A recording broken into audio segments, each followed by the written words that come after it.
saw the Cinema Novo series at Museum of Modern Art. I think it was 1969, 1970. And I saw there Terence Tran's Land in Anguish. And it was, and also was Fuzi's. But Land in Anguish was very, very strong. I felt I had never seen anything quite like the combination of styles and, quite honestly, just the humanity and the passion of the film was so powerful. So when Antonio Das Mortas opened at the Bleecker Street Cinema, and I saw the name Rocha, I went immediately to see this. And I don't think at that time, you have to understand it's a very different time.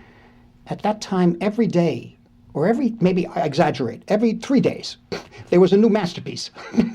From Italy, from France, from Japan, from everywhere. I mean, it was all over. And all of a sudden, Antonio Das Mortas comes on the screen and wipes them all away.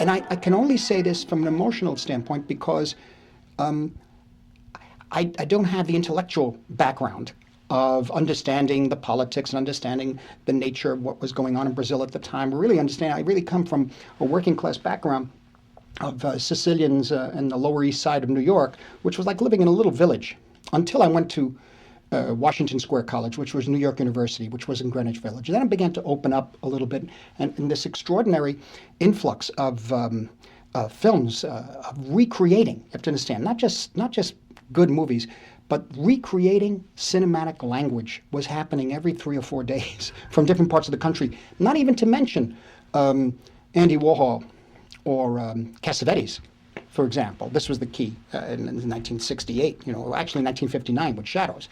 So this was a time when we all expected anything could happen with cinema, and cinema was going to be the savior of the world in a sense, and the world being in a terrible state, maybe not as bad as it is now, but at that time a very bad state politically in every way. And so when I saw Antonio Das Mortas, it seemed to cut through all politics, made politics irrelevant in a way, because it dealt with a truth and a passion that was primal. That was, there are those who have and those who have not. And those who have not will be heard and eventually will come from the earth. It's almost as if it's something that was from primeval times, where the people in the film look as if they came out of the earth. This is like a primal mythology that was created up there on the screen, but interestingly enough, not just from the tradition and the culture of Brazil, which was kind of new to me, but also from different cultures and different styles of filmmaking. From Italy, from America, from the American Western, as translated through the Italian Western, which at that time, we were such diehard American Western enthusiasts, having grown up with them as young boys, John Ford, Howard Hawks, etc., Bud Bedecker, and of course at that time Sam Peckinpah was the final statement of the American Western. We were so at that time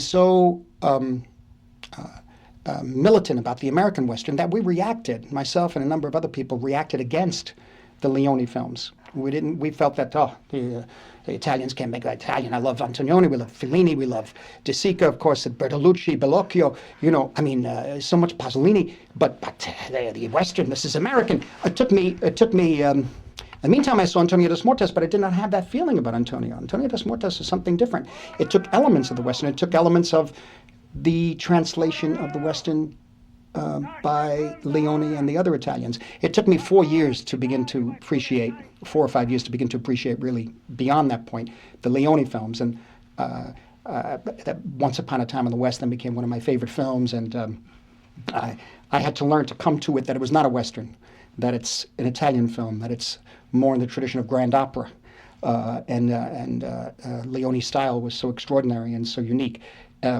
And that it took me a number of years. I got to know Leone, and then actually, at one point, back in 1978, gave me a print of Once Upon a Time in the West, which I kept here with our collection. But the thing about Antonio Das Mortas was that, yes, it takes elements of the American Western, but also translated through the Italian Western at that time. There were, how can I say, I can't I could not react to the picture analytically because I was overwhelmed by the film, and I was overwhelmed by the style of the film, and by, again, just the truth over politics. In a way, what I mean by that is that the politics are there. It's obvious. But I hadn't seen it handled with such honesty and in such an interesting way. And I hadn't seen it handled that way since I saw the first neorealist films of De Sica and Rossellini when I was 5 years old, which was Bicycle Thief and Paisa. And they were of a different style, but that hit the truth in a certain way, and Antonio hits that way in the same manner. I had a similar feeling to seeing Pasolini's first film, Acatone, around the same time. But Antonio das Mortas goes off on another level, because it comes out, the ritual, even though I may not have been familiar with some of the rituals depicted in the picture, they create an atmosphere where anything is possible. And you could follow the story to a certain extent. You understand the logistics, the nature of the story, but the sense of the dispossessed, and the sense of the dispossessed are always with us, and that they will be heard from. This is inevitable, and you get this from his work.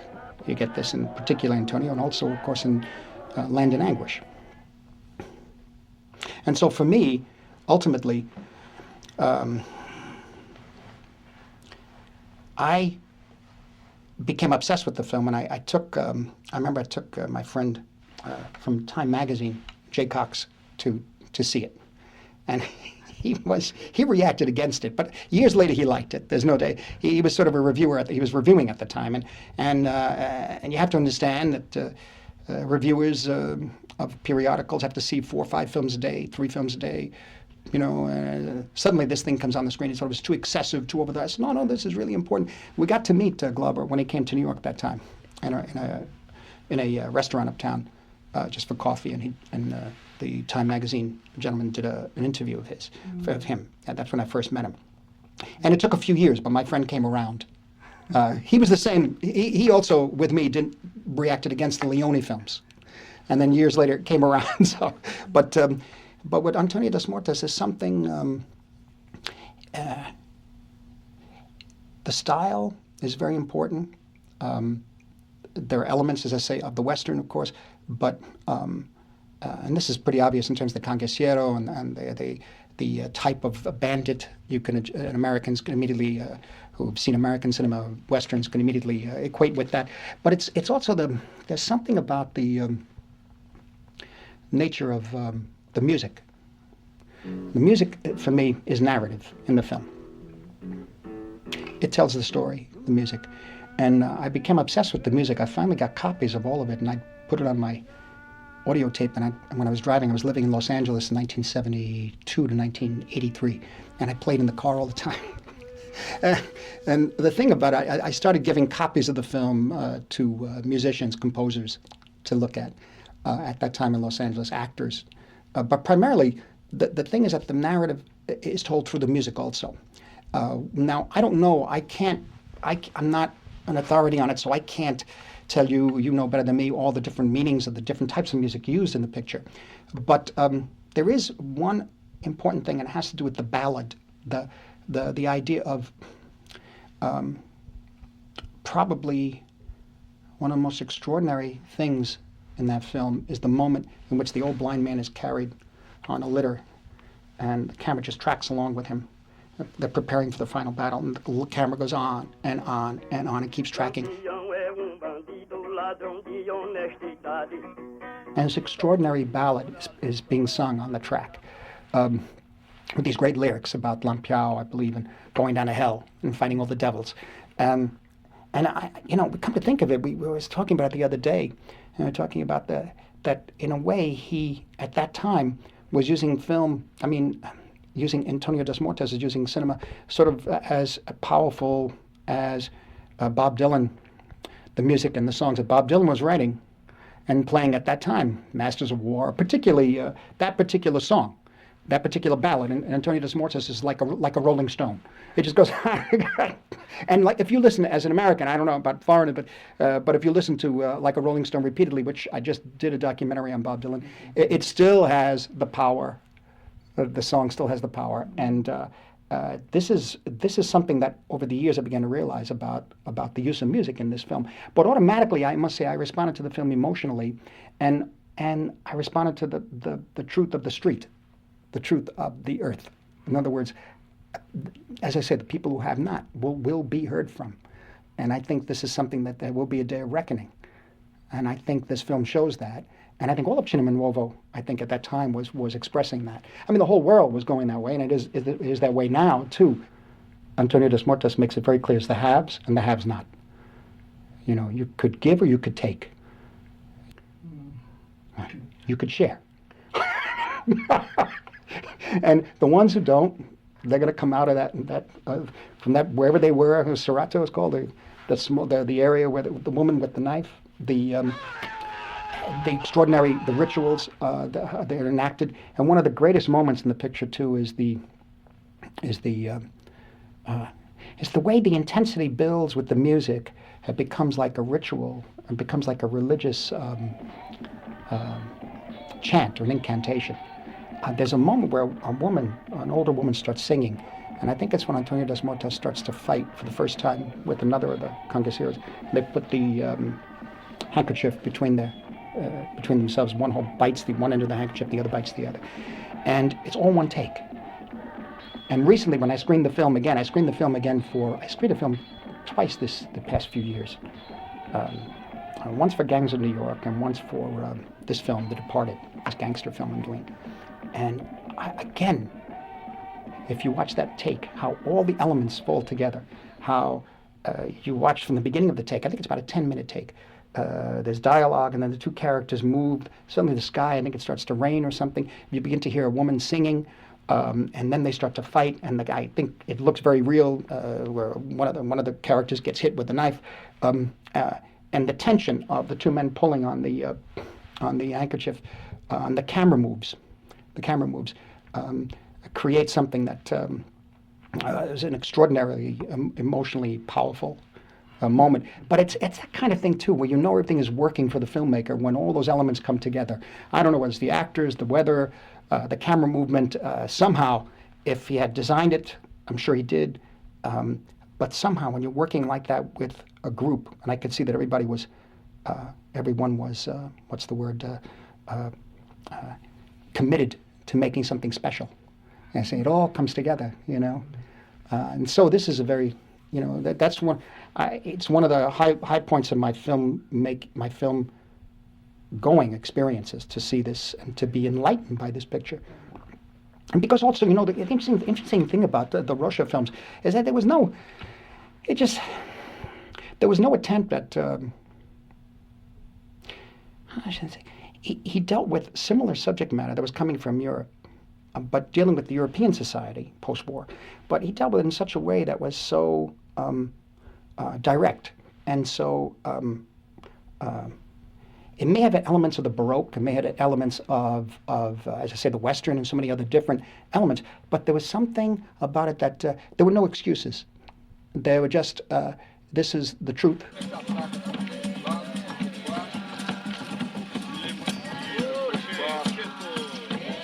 I think one of the reasons I've shown this to actors over the years, or I've shown it to cinematographers, was again to break through, because to break through a kind of prison of the system, you know, in a way. You have so many wonderful young actors who, unfortunately, at times are used by the system. You know, they come out of an independent film, let's say, you know, and then they do wonderful performances. Then they're put in a big Hollywood film, which is about a cartoon character. The film doesn't do too well. The actor doesn't work again,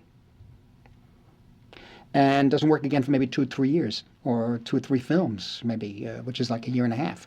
And I think it becomes like a monster. It's eating its young, you know. And I think one of the things is not only that, but the actor also has to deal with, on a big screen, in the system and the industry the way it is. And I'm talking about Hollywood. I'm talking about, and even though I'm in New York, my films are still financed by Hollywood. So we have a situation that younger people, very talented, the promise of the actors over the years, like a Brando or a Dean or Montgomery Clift, people like that of today, sometimes get self-destruct because they're put in a system that has to pay attention every day to the publicity, to which parties they're going to which screening they're invited to. You could be invited to a screening which is the A list, then you could be on the B list. You'll find out later you may be on the C list, which means you've lost position in town. Now, this happens all the time. This happens all the time in any industry, particularly in Hollywood. But there's something that's happened with the society now because of the materialism and the consumerism gone mad and rampant that happens faster. And something like this, something like Rocha's work, to show to actors who have a core of wanting to do something more than becoming part of a system. It might shock them into having fortitude and strength and overcoming those problems. You could do it. Some have done it over the years.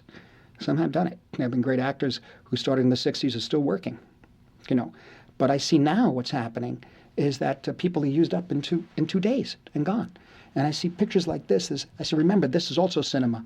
This also can happen. This is also film. This is also movies. Because cinema sometimes has a bad connotation in terms of becoming, something that is counterculture. And so our dream at the time in the late 60s, I hadn't made films when I met Glover Rocha. I hadn't made films at that point when I first met him, when I first saw these films. And our dream at the time in this, what happened with that whole group in California, when we went to California, was to make new pictures that,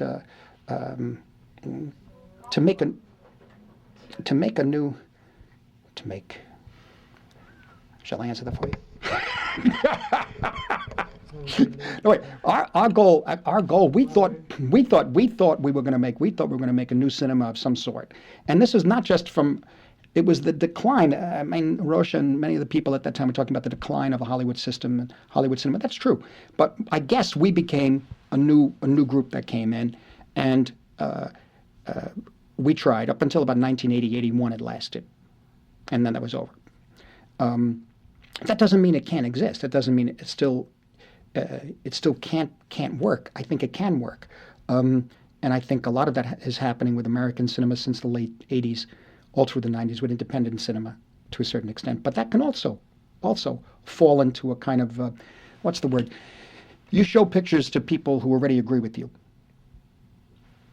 You know what I'm saying? People who you get a social topic, and you show a very heartfelt film about some sort of social problem, and who's going to argue? So, it's well made. It is well made. They acted well. But you should go further and use cinema as a language. And now, when these pictures came out, they were talking about 16 millimeter, John Cassavetes shooting, Faces in 16 millimeter being shown on big screens in America and all over the world. The Maisel brothers, Penny Baker, all these films being shown on Saturday nights here, right around the corner here, in major theaters, like regular features from Hollywood, only made with a new approach to cinema. And all over Europe this happening too, and in Japan. And at that time it looked like there would be a new language of cinema in a way, and people were redefining it. Now that's upon us again, and it has to do with digital video, and has to do with the ability of anybody to pick up a camera. And once they want to tell a story with that camera, they got to look through the eyepiece. And when you do that, you have to frame it. You have to let the person who's going to see that, understand what you want to tell them, which means you're going to be a filmmaker. Now, if you have something to say, it's a very powerful medium that's happening right now. There's so many different ways. And now there's talk, and I guess it's happening, that, again, I'm not sure if this is would be considered cinema anymore, but films like great Hollywood films, or films like great European or Asian films, South American films, being shown on iPods. Well, I don't know if the film was made to be seen that big on a screen, that small, I should say, and that size. And so that becomes something else. And it's being redefined and reinvented. as we speak, and it's a very powerful medium, you know. I mean, the computer, the internet, and that sort of thing. This is something that nobody, when these films were made, nobody had thought of. So it's open again. And I think what has to happen is that we have to keep shocking and, in a way, shaking up the young talent and saying, don't get caught up with, you know, not only in the main system, but also with the heartfelt independent film.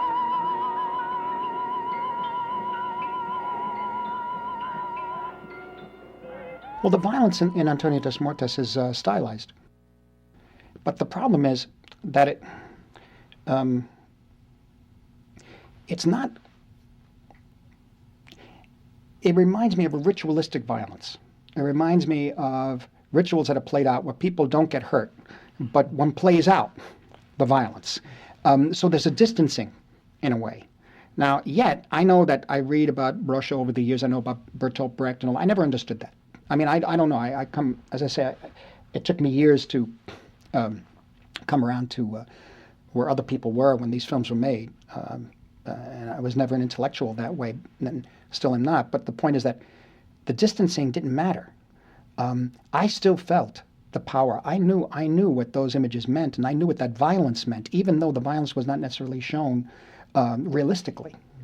You see, and that I don't say it's good or bad. I'm just saying that it didn't matter to me. And certainly, coming off of Bonnie and Clyde Made in America, or The Wild Bunch, or Sam Peckinpah, as I say, this, if anything, is tied directly to the violence that was expressed in a certain manner in the Leone films.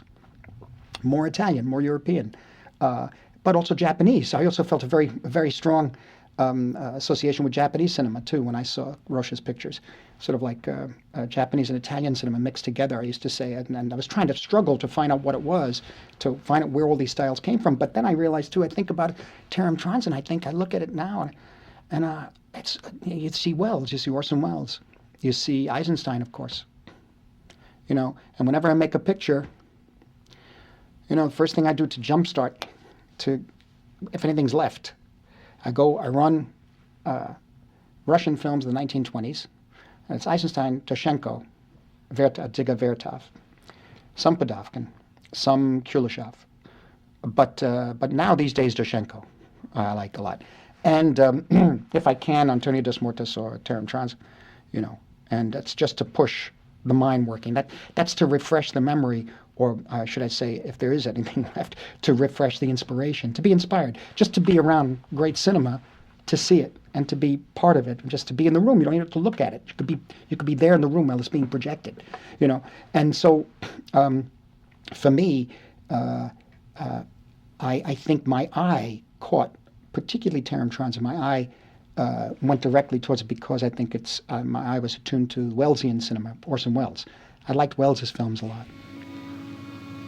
Homem não pode se dividir assim. A política e a poesia são demais para só homem. And so I came from a very conservative background, and in the early 60s is when I started to become aware of different ways of thinking, political thinking, and that sort of thing. I was maybe 16 or 18 when this began to happen. And so, in a way, for me, I always responded to the poetry. And I think with Rocha's pictures, that's what I'm saying. I went in, I responded to the poetry of the film. The politics were there. That's why I say it's beyond the politics, you know, because the poetry is so strong that it's eternal. It's about mankind. It's not just about a political system, and or against a political system. It goes beyond that. That's why it'll always be fresh and new. And so I think, for me, that if the two can't exist together, the way he says, politics and poetry can't exist together, the poetry has the politics. No matter what you do, it's political. And I think this is something that, again, the younger people of today could maybe benefit from seeing in these films. I mean, it's obvious in Taran Transit because it's about politics in a way, but it's different about politics than the way, say, All the King's Men is, the Robert Penn Warren novel that was made into a film, and this new film coming, a new version coming out on that. It's a different thing. And the thing about Terem Tranza, I mean, is when I saw that at the Museum of Modern Art, I never saw a reaction to a film that way. There was the last shot of the man firing the gun. It's widescreen, 185, and he's on the corner of the frame, I remember. And after the film was over, there were 2 or 3 people just applauding and applauding and applauding for like 20 minutes. It was moving. It was so overwhelming. I mean, not that, I don't say this where I say pick up a gun and go and shoot, but it has to do with that image is like the most eloquent image of, in cinema, that expresses that injustice will always be resisted. Always.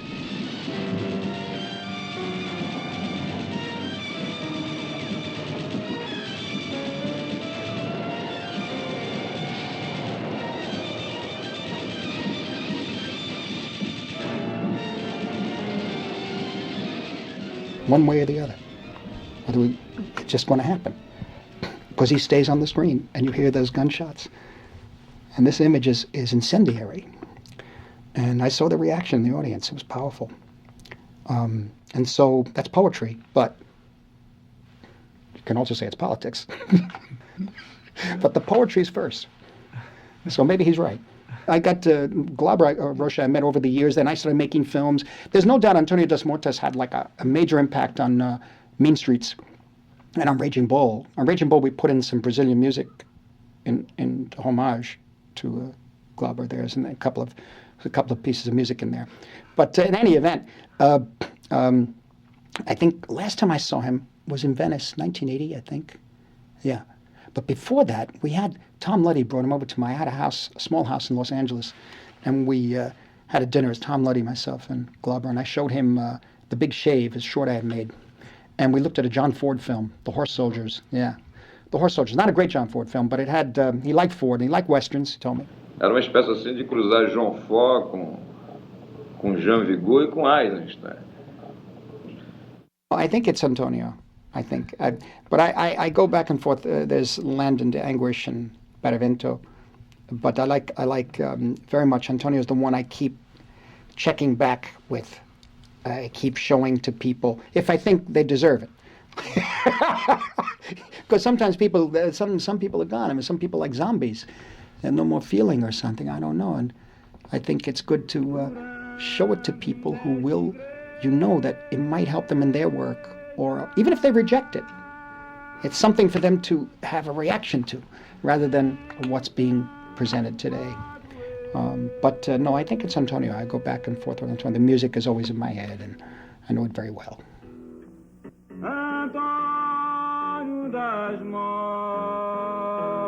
It's fresh. It's new. It doesn't cater to tastes of the box office, or I mean the box office in a bad way, of a traditional, okay, now we're going to sit you down and tell you a nice story. This punches you in the face, you see, and wakes you up. It opens your eyes. And that's what you need today, more than ever.